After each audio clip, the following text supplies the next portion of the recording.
कल हमने बात करी थी कि नकारात्मक शक्तियाँ हमें कैसे घेर लेती हैं, क्यों घेर लेती हैं, हमसे क्या गलतियाँ होती हैं कि वो हम पर हावी हो जाती हैं, हमें चिपक जाती हैं। अब मेरे पास दूसरा प्रश्न जो आया वो ये था कि हमें कैसे पता चलेगा कि जो शक्ति हमारे पास आई है, हमारे साथ घर आ गई है, वो नकारात्मक है या सकारात्मक है। देखिए, सकारात्मक होगी तो आपको बहुत अच्छा फ़ील होगा, लेकिन नकारात्मक शक्ति है तो आपको बहुत सिंपल सिम्पटम हैं, वो मैं आपको बताती हूँ जो आपको पता चल जाएँगे। जैसे जब भी आप पूजा करने बैठेंगे, पूजा में आपका मन नहीं लगेगा, पूजा में आपको गंदे-गंदे विचार आएँगे, आपको सपने में भी गंदे-गंदे विचार आएँगे, गंदे सपने आएँगे, सेक्स वगैरह से रिलेटेड सपने आएँगे, जिससे आपको समझ जाना चाहिए कि जो आपके पास शक्ति आपके साथ आई है वो नकारात्मक है। और आप पूजा करने आप जब बैठेंगे तब भी गंदे विचार आएँगे, और तो और आपको इतना मजबूर कर देंगे कि आप पूजा छोड़ के हट जाएँ वहाँ से। ठीक है? दूसरा, आपको गुस्सा बहुत ज़्यादा आएगा, आपका क्रोध जो है वो चरम सीमा पे पहुँच जाएगा, ये दूसरी निशानी है।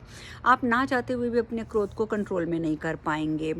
और तीसरा, आपको ऐसा लगेगा कि एक अनजाना सा भय, कोई डरने वाली चीज़ नहीं है लेकिन आपको डर लगेगा, आपको लोगों से मिलने से डर लगेगा, आपको ऐसा लगेगा वो सामने वाला व्यक्ति हमें ये कह देगा, वो हमें वो कह देगा, मतलब अनजाना और यूज़लेस भय।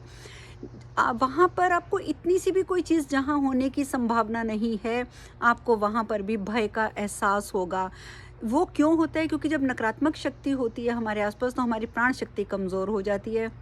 तो हमें बिना वजह अनजाने में भय नज़र आते रहते हैं।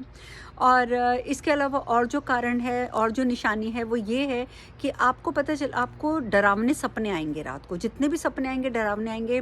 आपको ऐसा लगेगा कोई आपकी छाती पे बैठा है, आपका गला दबा रहा है। आपको ऐसा महसूस होगा, आपको सफोकेशन होगी, आपको एंग्ज़ायटी होगी और आप बड़बड़ाएँगे सपनों में। तो ये सब सिम्पटम भी होती हैं तो पता चलेगा कि आपके आस-पास नकारात्मक शक्तियाँ हैं।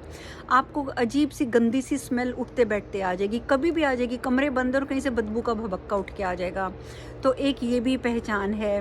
और सबसे बड़ी पहचान है कि जिन कामों में आप आज तक सफल होते आए हैं, अचानक उन सब कामों में आप असफल होने लग जाएँगे, आपका कोई भी काम सफल नहीं होगा। तो ये कारण, ये जो सिम्पटम्स हैं, ये हमें बताते हैं कि हमारे आसपास जो एनर्जी आई है वो नकारात्मक है। और अगर ये सारे सिम्पटम नहीं आते तो इसका मतलब है कि आप जिस एनर्जी को अपने साथ लेके आए हैं वो पॉजिटिव है। और अगर वो पॉजिटिव है तो डरने की बात नहीं है। फिर तो आप जस्ट रोज़ अपना बेंजोई जलाइए घर के अंदर, या जिसको बोलते हैं लोबान, लोबान जलाइए घर के अंदर, तो वो शक्ति शांत होकर बैठी रहेगी या स्वयं ही चली जाएगी, आपको घबराने की ज़रूरत नहीं है। तो ये निशानियाँ हैं जो हमें बताती हैं कि हमारे आसपास की शक्ति पॉजिटिव है या नेगेटिव।